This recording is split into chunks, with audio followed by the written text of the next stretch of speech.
All right, everyone.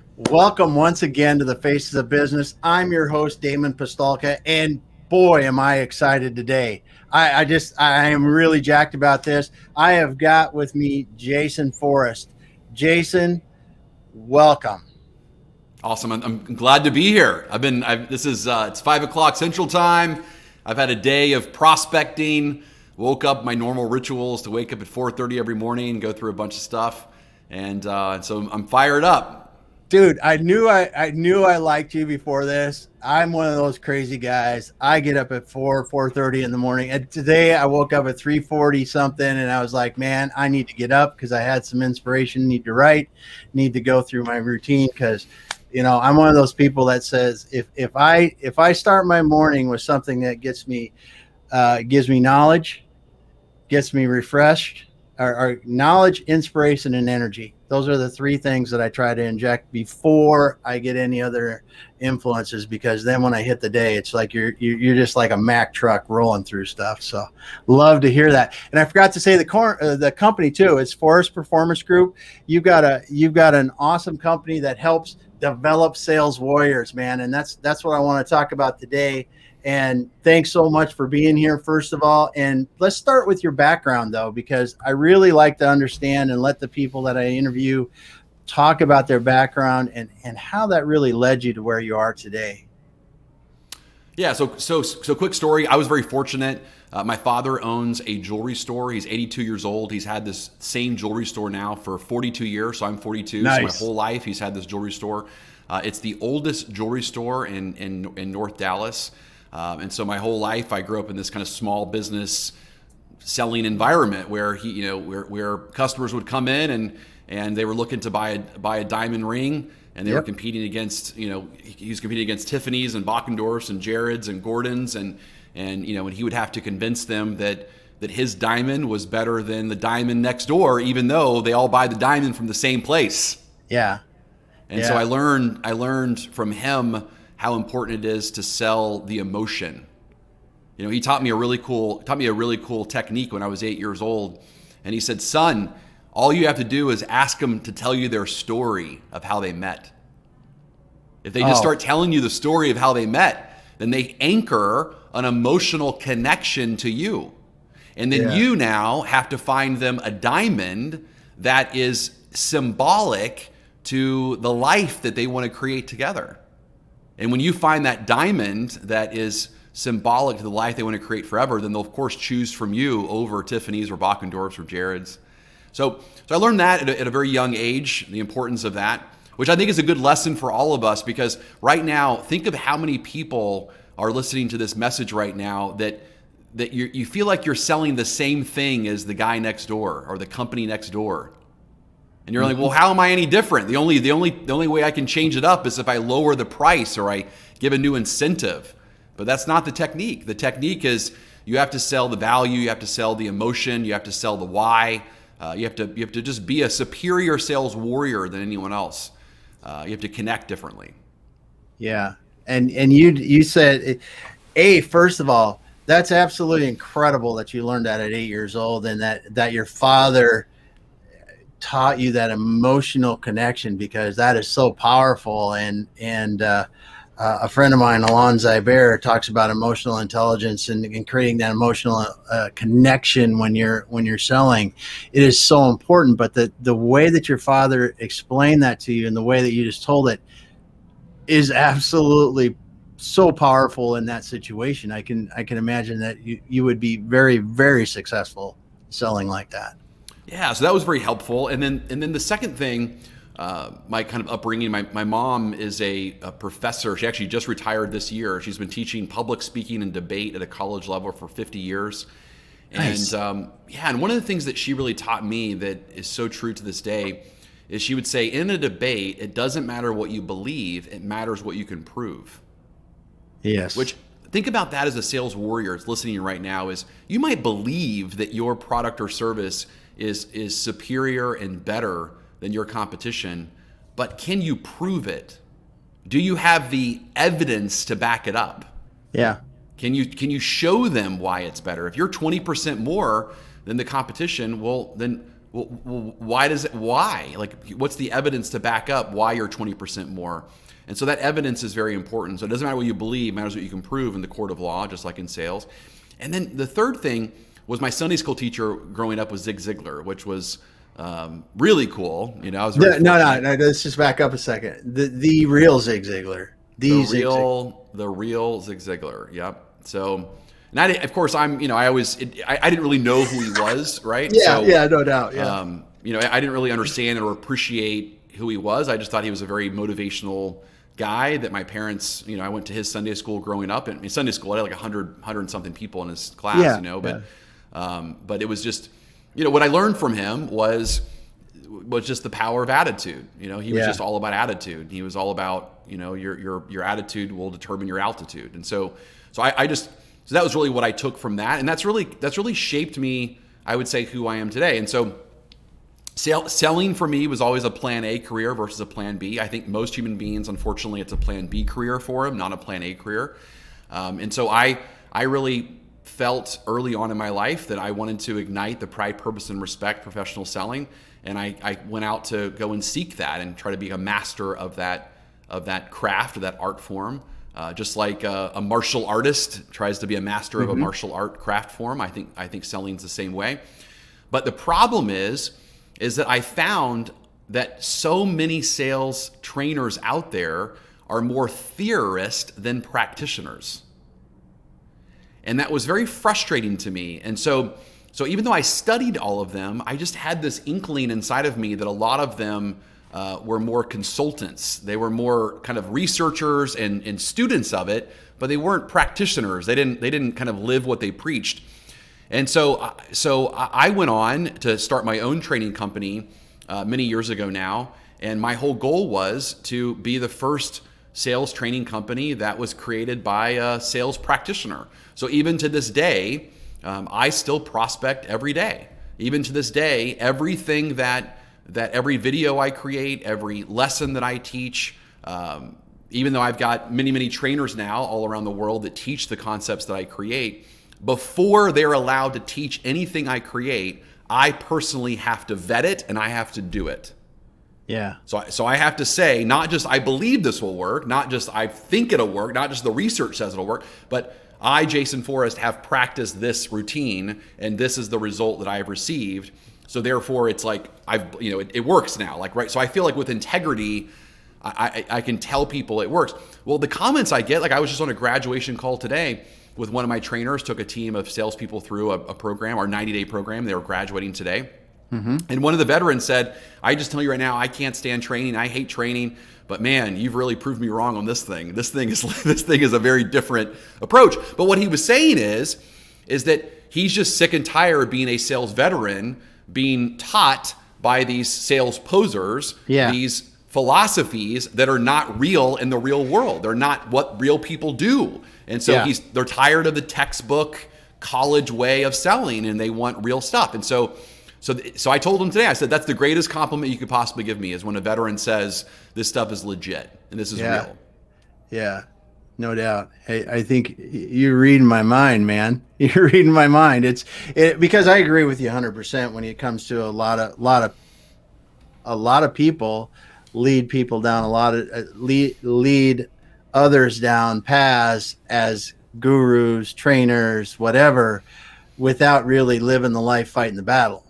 And that's what I see a lot of, and especially today with the online, the way that you can make yourself look a lot of different ways, just with the right people around you and doing what you can do, and not be able to create a result that really would support that. I'll just say that. With being nice, because there are a lot of people that make a lot of money every day on people that are desperate for change or looking for inspiration, and they can't do it, but they will still take their money no matter what. And man, I really appreciate your position on this, because listen, as salespeople, at the end of the day, if you're helping salespeople and you're not helping them to drive more sales at the end of the day, you're wasting their time. But it's different than somebody that, say, when I grew up in engineering, in that position, there's virtually no bonus, no commission, whatever, based on, you're doing your engineering job and you get paid your engineering wage. In sales, I might not get paid hardly anything if I'm not successful, and I will not stay there very long if I'm not producing. I mean, that there's the risk is so much higher from a personal financial standpoint, from a long-term employment standpoint, that if you're actually showing people practical ways that they can sell, it's just light years ahead of others. So yeah, so that's a good critical thinking question, I think, for everyone right now. And Brene Brown says it best, where she talks about find a circle of advisors that you can trust, but before you let them in your arena, she says, ask yourself a critical thinking question, and that is, have they done what you're trying to do? Mm-hmm. And if the answer is yes, then allow them to be in your arena and allow them to critique you and to coach you and to give you feedback. But if they have not done what you are attempting to do and what you desire to do, then they have not earned the right to give you feedback. Yeah. I think that's pretty fair. It is fair. And there's a lot of people that will disagree with that, but I think it's hard to beat the experience from doing something. And that is, as you say, prospecting. Someone can talk all day about, well, you should prospect this way, but if you haven't done it and really experienced if that does truly work in your industry, maybe, or whatever the applicable things are, you really don't know. Well, you know what? So let's talk about that, Damon. Yeah. So let's talk about that, because I will tell you right now, it is 1,000 times easier to agree with a lot of these teachers right now that talk about, hey, cold calling is dead, stop doing that, or stop whatever, the direct messaging on LinkedIn, some of the techniques that work, and they teach these concepts of not to do them. And they try to come up with this research that backs it up, but the problem is that it's just not true. Like it's more comfortable to listen to them, to say, okay, you know what? I'm just like, for example, let me give you for instance. So a lot of people say, hey, you know what? Cold calling is dead. Direct messaging is dead. Being provocative is dead when it comes to being assertive and going after people. Hunting, I call them being a warrior.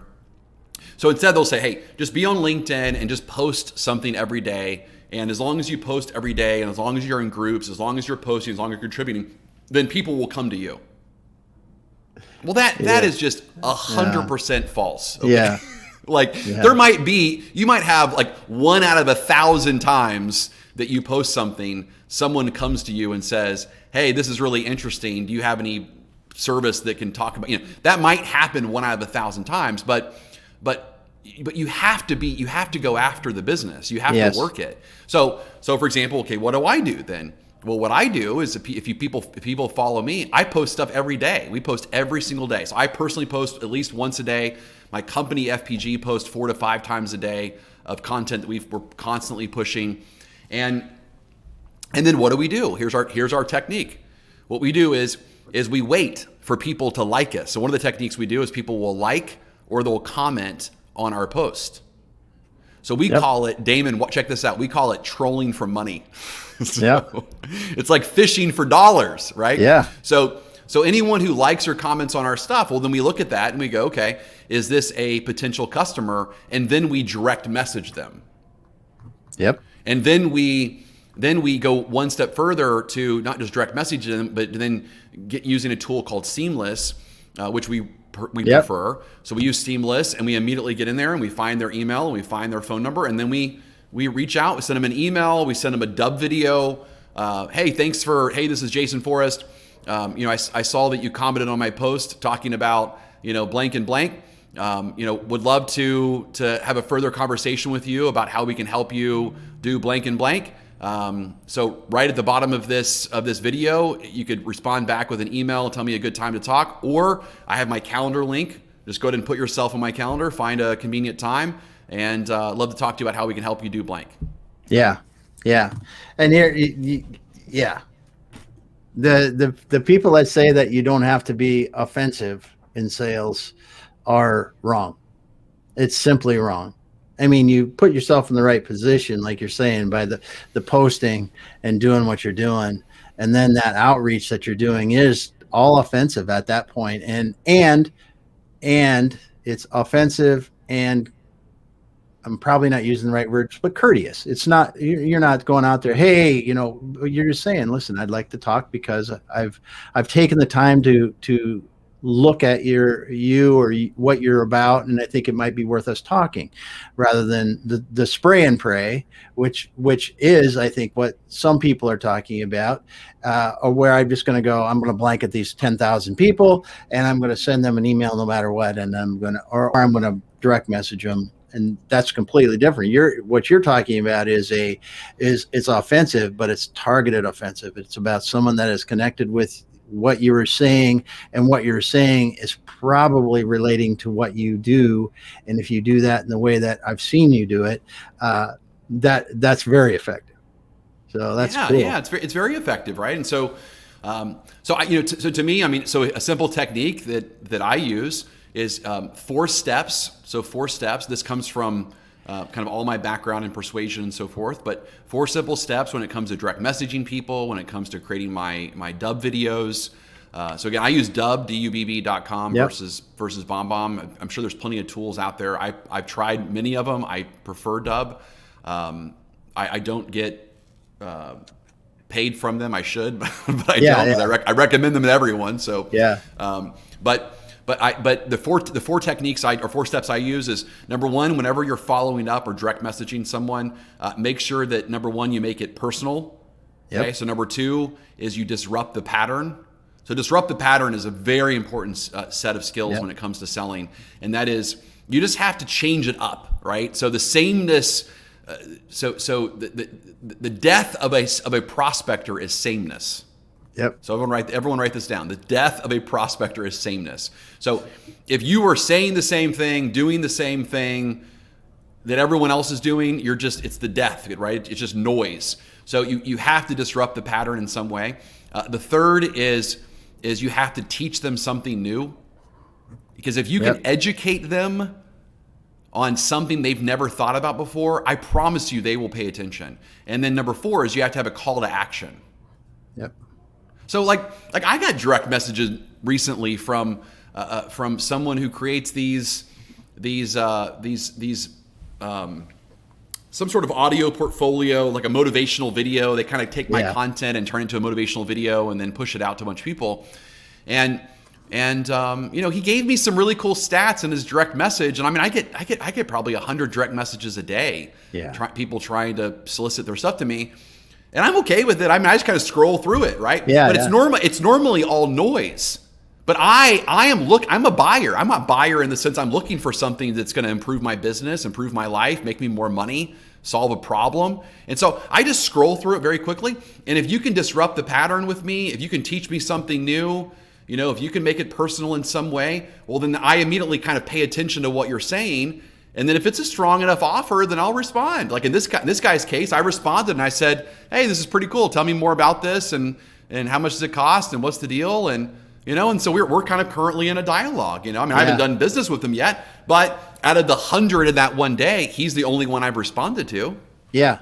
Yeah. So it does work. You just have to be really good at it. You just have to be different, Yeah, and that is one of the things I think that everyone, not everyone, but the really effective salespeople understand. You come at it from a different perspective. You make them think, by teaching them something new, like you're saying, and that disrupting the pattern is critical, as you say. And you brought up one of the things that you do, the Dubb video. You talk about Dubb video like it's a commonplace knowledge, but I'll tell you, there's not enough people that are using video messaging. Even the fact of, if you know somebody, an existing customer that you just want to keep selling more to, popping them a video on your phone and sending it to them rather than writing down an email or something stupid like that. That little, disrupting the sameness again, as you said, or disrupting that pattern and making yourself stand out or help them in a different way. It's so key. You're correct. Yeah. So so I'm a huge video email person. To your point, look, I'm all about leveraging strengths, right? So I am a way better persuasive speaker than I am a persuasive writer. And I'm much more effective and efficient, even though I've written 5 or 6 books. I don't know how many it is now, but I've got writers, I've got teams and editors, and all kinds of stuff that do that. So it's much easier for me to do a video, partly because I didn't really focus too much when I was a kid and grammar in high school and so forth. I didn't really think about school until I was in college. And so a lot of that foundational stuff is not real strong with me. So instead, I like to use the advantages, right? So I do a lot of videos. Like today, for example, I sent a dub video to a bunch of clients. We've got a big leadership sales coaching advanced group that I meet with a bunch of clients on Thursdays. And so I sent out a dub video reminding them to get them inspired about what we're going to talk about on Thursday. So they all show up, But I do all kinds of stuff. So I'll show you here. Here's a little simple folder to show you some of the stuff that I do. So for example, this was a fun one. So I don't know if you can probably hear all this stuff, but here are 4 questions that you must ask yourself every single day. Number 1, what do I want to accomplish by when? Number 2, why is it important to me? The why must be greater than the sacrifice. Number 3, what's my process, pattern, and strategy? What's my how in order to? So this is just me creating an emoji of myself. Yeah. Right. That's disrupting the pattern. Because I sent this either in a dub video, or if you had their cell phone number, you just send it right directly to them. Yeah. But this disrupts the pattern because they're like, what in the world? What is Jason sending me an emoji of himself in a video? Well, of course they're gonna play that. I've sent this in a LinkedIn video. I've sent emojis of myself in LinkedIn videos. Check this out. This is another one. This guy. Ho ho ho. This is Santa. I was just taking a look at the naughty nice list and saw your name was right up at the top. I couldn't help but wonder what led you to claim the top spot. You say, so this was me. I paid $50 to get to, I sent this guy a script, the Santa script, and he paid $50 for him to read the script and create the Santa video. And then what I did is I made a list of my top 50 customers, 50 prospects that I was going after in December. And I used Apple Clips. So Apple Clips is a free app if you have an iPhone, it's a free app. And what I basically did is I took this guy, the Santa, and then I created a personalized video at the end of Santa's message. So Santa goes on for, let's say a minute or so, right? Yeah. And then at the end, it's hey, this is Jason Forrest. Just like Santa said, it's important for you to give yourself the greatest gift of all, which is the gift of improved sales this year for yourself and your sales team. And that was right. So I'm using Santa, and then I'm coming in, and applying it. So. Just try things. This is me. Check this out. This is me boxing. Oh yeah. Yeah, you're working out. Right. So this is me boxing. So I did a video of me boxing, and because it disrupts the pattern, right? So I do a video of me boxing, and then I add a clip at the end that kind of makes my point, because it's different. Like, why is Jason sending me a video of me boxing? Well, of course you got to make it relevant. Yeah. It can't just be yak. Yeah, but you are disrupting the pattern, and then you let them know, and it is a valid reason why you're reaching out and those kind of things. But that catches the attention, and what you're doing, and people that are listening. It's the same reason why you make sure that you're above the fold on your website is really interesting, because then people will either scroll down or click on what you want them to click on. If it's boring as heck, they're not going to go any further than that, and they're off in a second. And we have so many different things that are bombarding us every minute of every day right now. You have to disrupt that pattern, as you said, to get the attention, because oftentimes we are trying to sell something to somebody that actually needs it. So it's not like we're pushing something on somebody. We're just trying to get their attention to say, you might want to spend money on this because this could be very beneficial for you. And honestly, a lot of people look at sales negatively, but in many cases, that is the case. They really should be spending that money, but we're trying to get, as salespeople, trying to get their attention to go, you really should be spending this money, and they don't even know it, and we have to get their attention. So, yeah, so I call them the levels of a warrior, right? So the levels of a sales warrior. So the bottom level, These are salespeople that are very afraid, and they're kind of followers. They don't add a lot of value. And then right above that, I call them helpers. This is actually the majority of salespeople that are out there. They're just helpers. So it's a good thing. I mean, their positive intention is I truly want to help people, but they're not going about it the right way. So they're very passive in their approach, and their story they tell themselves is people I will be able to help people when people ask for my help. So they're kind of waiting. They're like waiting for the doctor to say, "Hey, I want to help you, patient." Yeah. So right above that is a leader. And a leader says, you know what? No, I'm a leader, and I'm going to take a person to a place they wouldn't go on their own, and people aren't going to ask for my help, and I need to go ahead and just be the expert and be the doctor and be the advisor and go help people without people asking, without getting permission. But the final level is a warrior, and a warrior really is that top, let's say 10% of sales professionals that are out there, and these are people that are true advocates. I mean, they are just they bleed their company's colors, and they just 100% believe that if people don't go forward with them, they're making the biggest mistake of their life. And they're truly a protector of their company's profit margins, the way they do business, but they're also a protector of their customer's best interest. So for example, if the customer's thinking, hey, they're going to save a couple bucks, save 20% by going with, the competitor A, well, they also feel like it's their perfect right to let the customer know, I also need to protect you from yourself, because by you spending 20% less, you really are getting less, and you're not going to accomplish your overall goal. Mm-hmm. So they're a protector. They're a protector of everything. And the problem is, Damon, is most companies, in my opinion, are started by warriors. So most companies are started by some entrepreneur, some artist, some warrior, some advocate that says, hey, we've got something here. We've got a cure for something that's better than everyone else is doing it, or they wouldn't have started it, or they shouldn't have started. They don't have that answer. The problem is, the reason they don't scale is because they're the last and only warrior in their company, and they haven't kind of knighted or created or hired accordingly to other warrior spirits and taught them how to be a warrior like the founder is. Yeah. Wow, that's well said. Well said. And that is honestly why a lot of companies don't scale. Or if they do, it's still the founder is still the cornerstone of the company. We in our work, when we're helping the companies get that portion of their business, when you're going, okay, I want to know what's next beyond me running this business today, and I want to create a business that's got legacy and long-term value. And a lot of times that's what we're dealing with, are people they're the greatest salesperson in their company, and they've got the order takers behind them that will take their orders, and they can have $100 million company like that.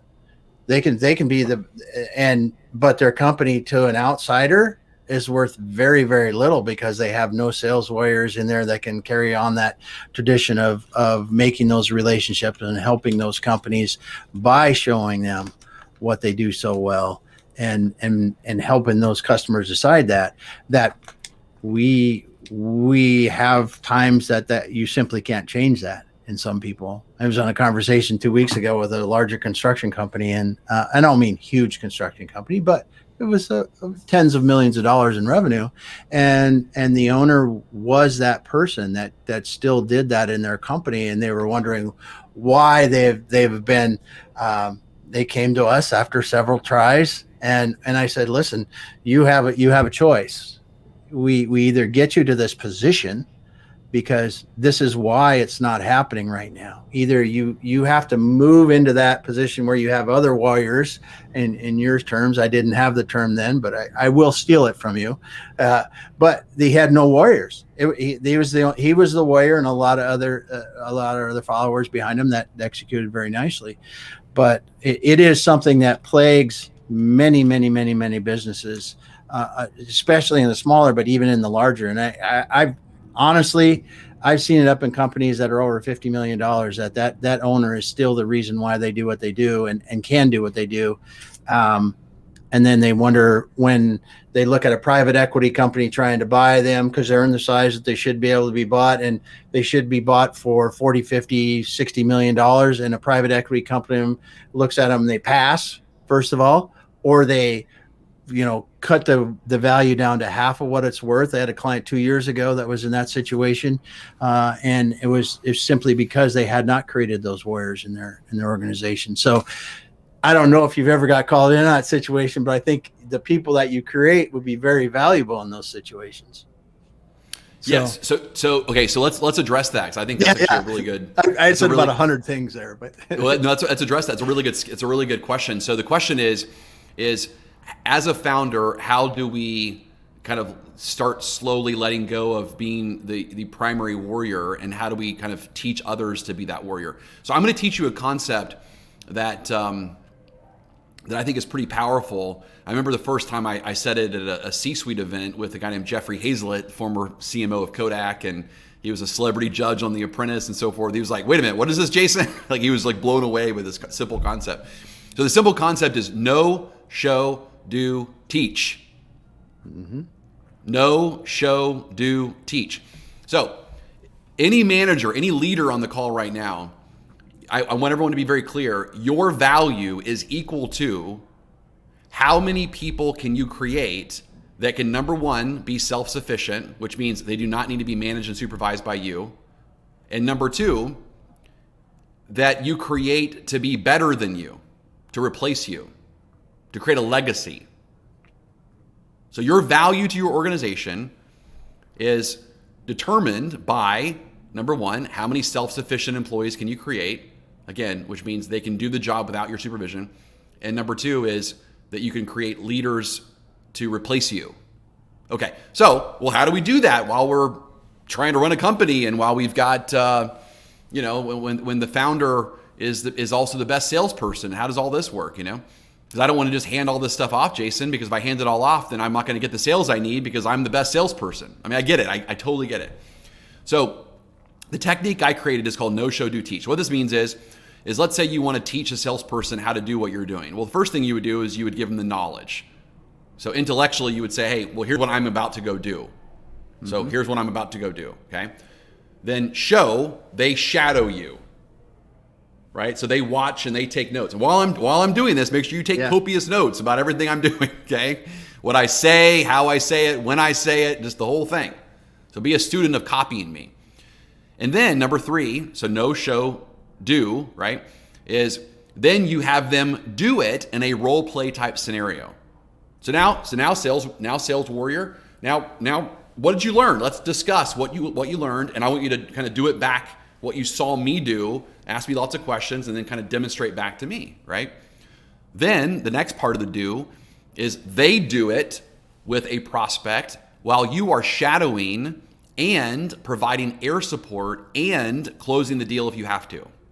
Yeah. This allows you to make sure that you don't lose any of the revenue because you're handing off one of your precious leads to an untrained sales warrior. So you won't lose it because you're going to be on the call, so you'll make sure it gets done. If you have to, be a wingman and jump in and take over. But at the same time, you're teaching them how to do it, right? So you're creating that legacy. So know, show, do, teach. So what's the teach part? Well, the teach part is they then have to go teach the know, show, do to someone else. Yep. Because so if they can teach it to someone else, they truly are a master now. Yeah, right? exactly. And that's where the legacy, the downline is now very strong. Yeah. Yeah. Well, that's awesome advice. And I tell you, that is very powerful what you said right there. And it is, if there are people, executives and business owners that are listening now, that is a great process there. And it is something that they need to do because it does increase your value significantly in your business and your ability to scale your business, because you will stagnate and you will die at that level if you don't. Oh guys, just so much knowledge, man. And it is truly a pleasure to get to talk to you for a moment because your personality and your your desire to teach just exudes from you, and it's so cool to hear that and listen to you talk. I've got to go back and talk to you, ask you a couple other questions though, because you were been rated in the sales category in Global Gurus. I saw this number 5. Now, tell me, I didn't look at the entire list that much, but I saw that. But number 5 in the Global Gurus, I'm familiar with that platform. But explain that a little bit, and then also too something about the programs as well. I saw that, so explain that, because that's quite an accomplishment. I mean, I'm very grateful. I will tell you that, because all the people on the list. So Grant Cardone's number 1. So I'm coming for you, Grant Cardone. I will tell you that right now. So I'm coming for you. But Grant Cardone's number 1. But all the people that we outranked this year, I outranked. It's a team effort. It's people that I studied since I was a kid. Yeah. You know, I mean, you've got Jordan Belfort, The Wolf of Wall Street. You know, everyone's seen the movie with Leonardo DiCaprio. He's on the list. You've got the creators of Challenger Sale and Spin Selling, Solution Selling. You've got all kinds. Jeffrey Gitomer. I mean, I went to his conference. So people that I've studied and revered and respected. So, so it's a cool, grateful, kind of moment. I mean, I remember going to a Jeffrey Gitomer seminar with my dad when I was 22 years old. Yeah. Taking notes with my dad and going to that stuff. So, and then Warrior Selling is listed as number 1 in the United States right now and number 2 in the world for sales training programs overall, which I'm very, very excited about. So we're number 1 in the United States, number 2 in the world. And Leadership Sales Coaching, which is our sales management development program, is listed as number 1 in the world and is taught at several universities as a part of their MBA in sales management. So we have partnered with a lot of sales managers. So I'm very proud of that one, because that was actually one of the first courses I created, was Leadership Sales Coaching. And my philosophy was that a salesperson is an athlete and they should be coached like an athlete, not managed like an employee. Yeah. So then I said, okay, well, let me go study other sales management training programs out there. Well, they were all too, again, philosophical. They weren't real. So I said, okay, well, I can't find anyone that I like. So now let me go create one. And so I said, okay, well, let's go study the world's best performance sports coaches. And so I had a great time, studied all of them, and there's a few that I highlighted, so that I really respected. Bill Belichick when it came to his tacticalness, Nick Saban when it comes to his recruiting and his culture, and Pete Carroll when it comes to his mindset. And so my philosophy was, okay, well, what would Bill Belichick, Nick Saban, Pete Carroll do if they were running a sales team today? How would they do it? And so that was the pre-frame around the Leadership Sales Coaching book and curriculum that it goes with. Since then, it's evolved and it's improved quite a bit since then. But that was the original pre-frame, and so far, no one's been able to beat that, because again, all of the competition they go too philosophical on leadership, and they don't go enough nuts and bolts of what would Nick Saban do today if he was running a sales team? Yeah, exactly. And I love your practical nature and what you talk about, and being a practitioner, not a philosopher, because it'll create results. And that's what, at the end of the day, that's what we have to do as salespeople and to be effective in anything we do. So, awesome. We could sit here and talk a long time, Jason. And I just want to say, first of all, I appreciate you spending this time. I know you're very busy, and sharing what you shared today and getting to know you a little bit better. I mean, I come back to this stuff and I go, I still am blown away that Zig Ziglar was your Sunday school teacher. And I listened to the story that your father taught you at 8 years old about how creating that emotional connection with a buyer, and then picking the diamond that will show them or represent the life that they will create. I mean, just that kind of stuff that you've shared here today is deeply impacted me, and I know it has deeply impacted the people out there. And I can only imagine being in the Forrest Performance Group, doing one of your 90-day programs, or doing your leadership programs, has to be a life-changing event for these people that do it. So thanks so much for being here. Any final thoughts? I want to be respectful of your time today, but man, I just appreciate it so much. Well, thanks for having me. Yeah, the last thing I'll say is we have added a new wing of our company over a year ago now, and it has become very successful for us. So we've decided to merge a training company, an assessment company, and a recruiting company in one. So we will go out there and find that fearless sales warrior for you. So I call them Gumps, Forrest Gump. So goal-oriented, unleashed, motivated, procedural-based. We use third-party assessments to make sure they're better than at least half your team. So we only will present to you the best and top grade for you. We make sure they're a culture fit. Then once you approve of the candidate, we put them through our 90-day warrior selling training program and guarantee their success. If they're a sales manager or director or VP, then in addition to the warrior selling training program, they also get a 12-month leadership sales coaching mentorship program as well. So so we've completely disrupted the entire recruiting industry because every other recruiter out there, one, they don't even know, most of them don't know truly what a sales warrior is. But we're the only one that's combined a recruiting company, an assessment company, and a training company in one. So we will hand you a sales warrior or a sales coach on a silver platter and guarantee their success and make sure they're onboarded successfully for you. Wow. That's powerful because, it just is. And I don't even have to elaborate to people out there that have hired sales executives or sales teams, and having the full suite of getting the right person in the right seat and then getting them the right training to be successful is that last step is often the hardest thing. The assessment is critical. Of course, the recruitment is critical. That training that you offer probably is the one that drives them to the top of the crop, like you said.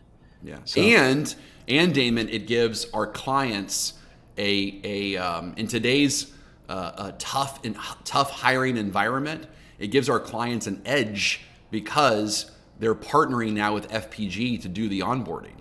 Yeah. Right. So they get to go to a salesperson and say, "Hey, come work for XYZ company," because they're gonna see you as a sales warrior. They're gonna treat you as a sales warrior. They're gonna train you. They're gonna show you how to be successful as you can be. So it also gives them kind of an edge, which is nice as well. A hiring edge, like you said, because not only we're just going to hire you and put you out there and let you sell, we are going to make sure you have the best chance of success because we take you through this program and we make sure you're the right person. Yeah, that's really cool because that is an advantage that a lot of people may not first see, like I didn't. But it is really good for the employee because it is an employee market right now in a lot of industries, and that could be the differentiator that got you the people that you really wanted. Yeah, I'll end with this by saying when you train your people, you are subconsciously communicating to them that I believe you matter in this sales transaction. If you do not train them, you are communicating them subconsciously that it's not about you, it's about the price, it's about the economy, it's about who's the president in office, it's about all these other circumstances, it's not about you. Then when you communicate to them, then you get frustrated when they come back to you and they complain that the reason why they're not selling is because they don't have the right product, the right price, circumstance, economy. So if you want to prevent them from giving those excuses, then you must communicate, I believe you're worth it, and I believe if we upgrade your mindset, process, and language, then you have what it takes to overpower whatever negative circumstance is going on out there. Yes. That's an incredible way to end it, and I will just stop there. Jason Forrest, Forrest Performance Group, thank you so much for being here today. I can't tell you how much I appreciate it. And I know the people listening have got value out of this. And I look forward to following you, and your videos on LinkedIn are great. If people aren't following you now, they should be following you just to see your daily stuff. And thanks once again, and have a great rest of your day. Thank you. Thanks everyone for listening. Man, you're going to want to watch this one again. Jason, Forrest Performance Group. His links are in the post that I did for this. His links are going to be on the YouTube video that we have for this and on our blog. So thanks everyone for joining us. We'll be back again on Thursday. Thank you.